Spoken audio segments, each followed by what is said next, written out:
Только так мужчина понимает, что ты для него особенная. Это такой вот вопрос, который мы сейчас непременно разберем. Дело в том, что женщины часто задаются вопросом, как же мужчина выбирает женщину, по каким, ну, не знаю, критериям, на что он обращает внимание. Я сразу такой маленький спойлер. Мы, мужчины, не очень сильно понимаем, как мы выбираем женщин, потому что этот вопрос очень сильно связан с эмоциональностью, а эмоциональность мужчин гораздо менее развита, чем эмоциональность женщин. У мужчин есть много других сфер, которые развиты достаточно сильно, часто лучше, чем у женщин, но вот эмоциональность — это не наша сильная сторона. И сегодня мы с вами разберем, какие же знаки, которые женщина может посылать, мужчина неосознанно воспринимает как вот сигнал того, что это особенная женщина. Меня зовут Евгений Масеев, я психиатр и психотерапевт, и сегодня мы с вами разберем такую страшную тайну, на что же обращает внимание мужчина, на какие сигналы женщины за секунду до того, как он решил, что это та самая особенная женщина. Если видео вам интересно, ставьте лайк, подписывайтесь на мой канал, и мы с вами начинаем. Первое, на что стоит обратить внимание, это зрительный контакт. Вообще нужно понимать, что глаза у человека имеют не только функцию органа зрения, ну что логично,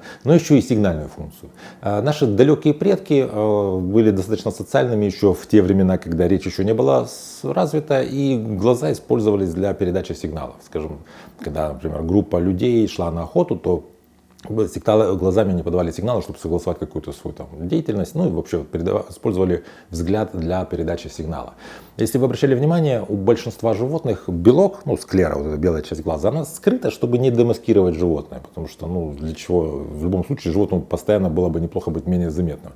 У человека, напротив, достаточно большая часть склеры выступает, и часто даже вот в культуре так вот мы привыкли говорить, что мужчина женщине сказал, что я сразу заметил твои глаза, мне нравятся твои глаза. Или мы часто, ну, знаете, склонны как-то придавать взгляду какую-то вот эмоциональную краску. У тебя такой пронзительный взгляд, или жгучий взгляд, или недовольный взгляд. Хотя, ну, сами по себе глаза, там только вот может зрачок менять свой диаметр, так, в принципе, нечему меняться. Но вот очень много сигнальной функции вот возложено на глаза, ну, с природой нашей.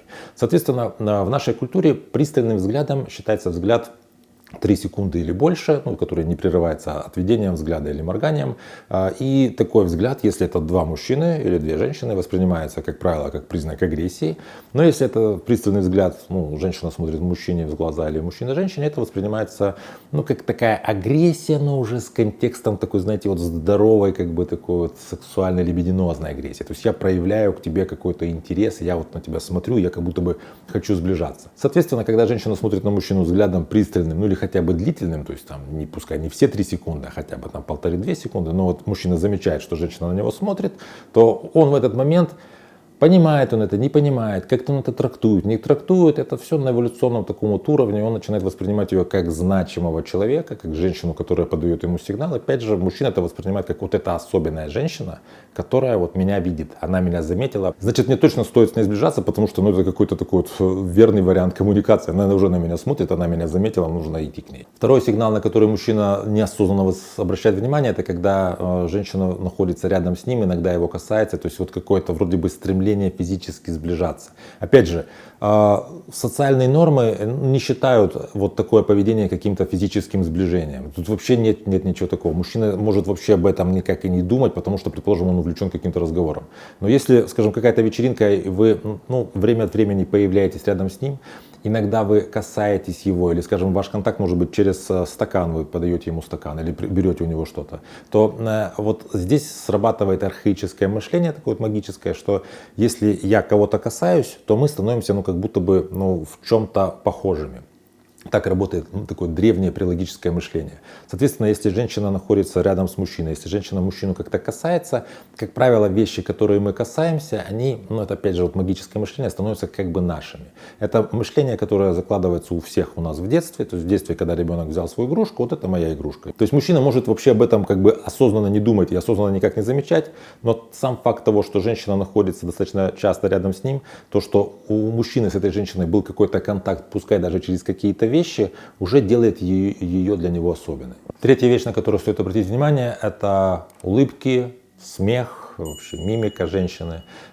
Тут вот такой есть нюанс, это нельзя сыграть. То есть, если вы умеете радоваться, если вам рядом с этим мужчиной может быть радостно и весело, если вы можете быть, ну что ли, в какой-то степени счастливы рядом с ним, то вот очень важно, чтобы вы это в себе не сдерживали. Потому что бывает, что есть женщины, которым сложно, ну, да, там на публике как-то раскрепоститься, есть какая-то зажатость, и вот, ну, вроде как рядом с ними приятно мне находиться, но я как-то вся вот так нахожусь в таком напряжении. С этим напряжением, конечно же, нужно работать.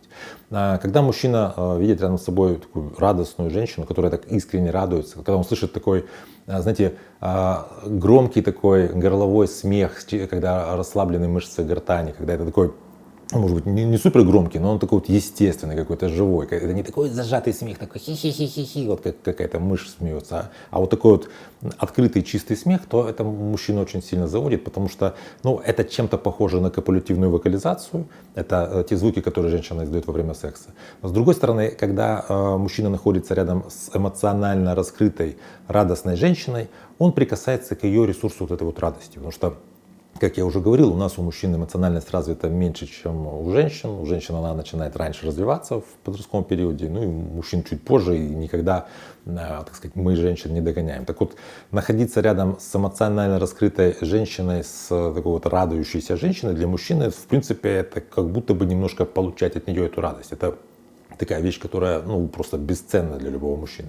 Соответственно, если вы чувствуете, что вам рядом с каким-то мужчиной нравится находиться, вы получаете удовольствие, вас как-то заряжает вот эта вот атмосфера, что вы рядом с ним находитесь, то было бы классно, если бы вы, ну, как-то не сдерживали свои эмоции, а вот через, не знаю, смех, улыбки, там, какую-то открытую живую мимику, ну, просто показывали, какая вы радостны, сколько у вас есть счастья. Не надо каких-то специальных сигналов подавать, не надо того, там, типа соблазнять какими-то специальными комплексами мимических там, движений, которые там пишут в некоторых книжках и видео, что нужно там, не знаю, губы там надуть. Нет, просто вот нужно быть естественной рядом с мужчиной, и это вот та вещь, которая мужчину сделает для вас особенной. Четвертая важная вещь — это ориентировка тела женщины, собственно, в пространстве, когда она общается с мужчиной. Это может быть в компании или когда вас двое.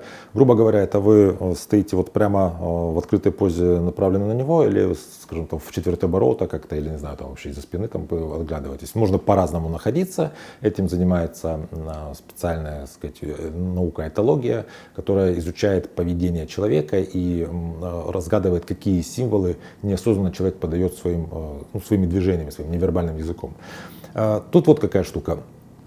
Подделать этот язык невозможно, вы не можете, как бы планируя, как вам стоять, ну как будто бы подавать какие-то сигналы такие манипулятивные, чтобы как-то в мужчине вложить в голову какие-то идеи.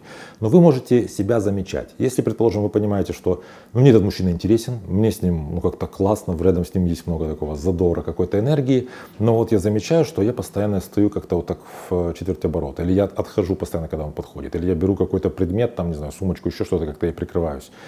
О чем это говорит? То есть можно подумать, что здесь, возможно, какая-то или тревога, или какие-то вот, ну, что-то вот есть в вас, что важно просто понять, заметить это и как-то с этим разобраться.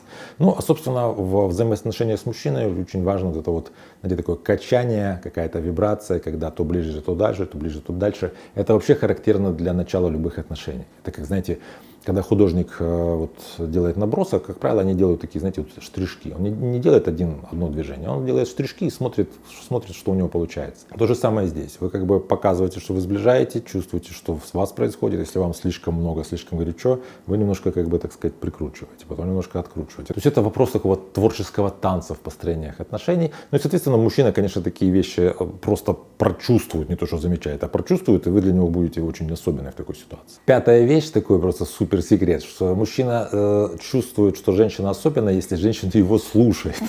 То действительно, вот эта фраза, что мужчина любит глазами, женщина ушами, она, ну, так оно и есть. Дело в том, что когда мужчина встречает женщину, и вот женщина ему интересна, вначале он же о ней вообще ничего не знает, и все, что он о ней знает, какую информацию он получает, это то, что он видит, как она выглядит, как она там движется, что она говорит, то есть он ее оценивает внешне так вот. В самом начале отношений. У женщин также это работает, но женщины все-таки больше внимания уделяют тому, что слушают, что говорит мужчина, чем там оценивая, как он просто выглядит. И, соответственно, когда мужчина замечает, что женщина смотрит на него, когда он говорит что-то, она, там, скажем, кивает, как-то показывает, что она его слушает, там, не знаю, может, какие-то там реплики там вставляет, то вот когда мужчина видит, что женщина его слушает, он чувствует примерно то же самое, что вот вы, женщины, чувствуете, когда замечаете, что мужчина вас, знаете, как это в книжках пишут, жадно поедает глазами там, или разглядывает. Ну или вот вообще где-то вот вы, не знаю, где-то в каком-то обществе, или там, скажем, мужчина, который вам нравится, и вы замечаете, что он у вас так, на вас смотрит и вот прям вот, ну, как рассматривает, так, ну, не как-то не пристально, не прикрыто, но вот когда вы это чувствуете, то вы же понимаете, что вы для него какая-то особенная, что он так на вас смотрит. Вот для мужчины то же самое работает, когда он видит, что женщина его слушает. Если вы понимаете, что у вас во взаимоотношениях есть какая-то проблема, которую очень сложно как-то разрешить, но бывает так, что вот вроде со мной все хорошо, вроде все говорят, что со мной все хорошо, раньше вот все было классно, никаких проблем не было, а тут какая-то ситуация, вот конкретно с этим человеком, мы не можем вот как-то вот переступить через какую-то грань, не можем о чем-то договориться, я не могу понять вообще в чем дело, записывайтесь ко мне на консультацию, мы можем с этим поработать, потому что бывает так, что вот человек, ну, который привык в прежнем своем опыте сам все решать, все проблемы в отношениях и вообще в жизни решать самостоятельно. И потом, когда какая-то проблема, думаешь, нет, я уже 3 месяца с этим мучаюсь, я думаю, что я уже почти на подходе, нужно еще чуть-чуть дожать. Иногда просто для экономии времени, уже не говоря там про психическое здоровье, какую-то эмоциональную свою составляющую, важно просто пойти на консультацию для того, чтобы провернуть какую-то тему, которая сама по себе не решается. Чтобы записаться ко мне на консультацию, у меня под каждым видео есть ссылки на мои соцсети, вы для этого пишите мне в личное сообщение, мы с вами там договариваемся. Теперь такое маленькое исследование, вопрос к женщинам.